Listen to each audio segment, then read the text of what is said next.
सहनाववतु सहनौ भुनक्तु सह वीर्यं करवावहै तेजस्विनावधीतमस्तु मा विद्विषावहै। ॐ शान्ति शान्ति शान्तिः। हरिः ॐ।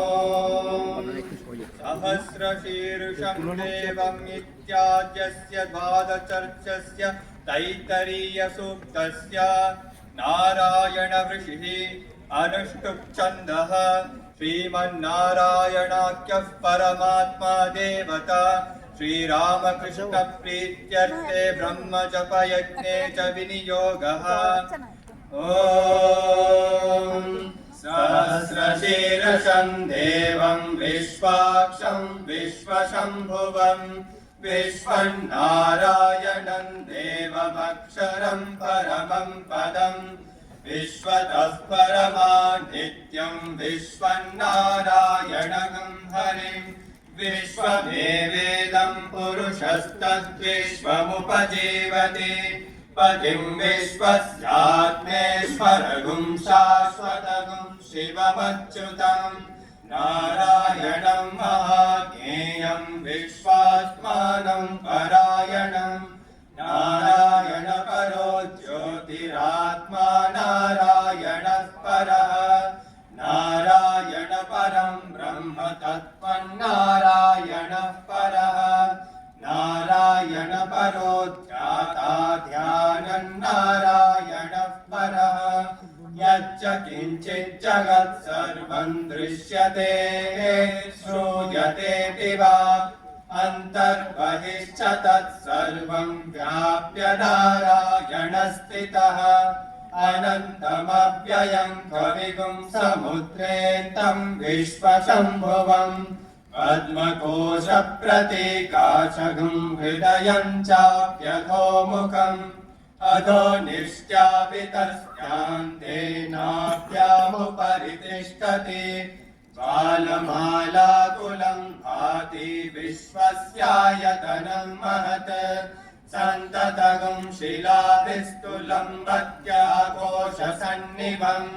तस्यान्ते सुशिरगुं सूक्ष्मं तस्मिन् सर्वं प्रतिष्ठितम् तस्य मध्ये महानग्निर्विश्वाचिर्विश्वतोमुखः सोऽप्रभुग्विभजन् तिष्ठन्नाहारमजरः कविः तिर्यकूर्धमदशायीरश्मयस्तस्य सन्तता सन्तापयति स्वं देहमापादतलमस्तकः तस्य मध्ये वह्निशिखा अणियोर्ध्वा व्यवस्थितः नीलतो यदमध्यस्थात् विद्युल्लेखे भास्वरा नीवारशोकवत्तन्वी पीताभाः सत्यनुपमा तस्याः शिखाया मध्ये परमात्मा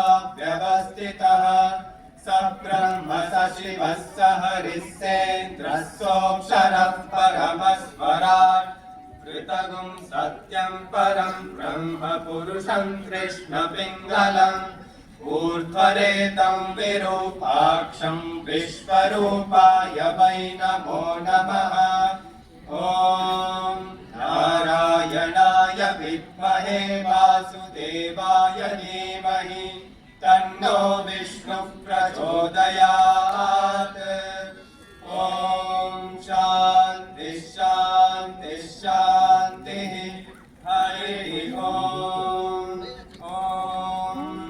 स्थावकाय च धर्मस्य सर्वधर्मस्वरूपिणे अवतारवरिष्ठाय रामकृष्णाय ते नमः।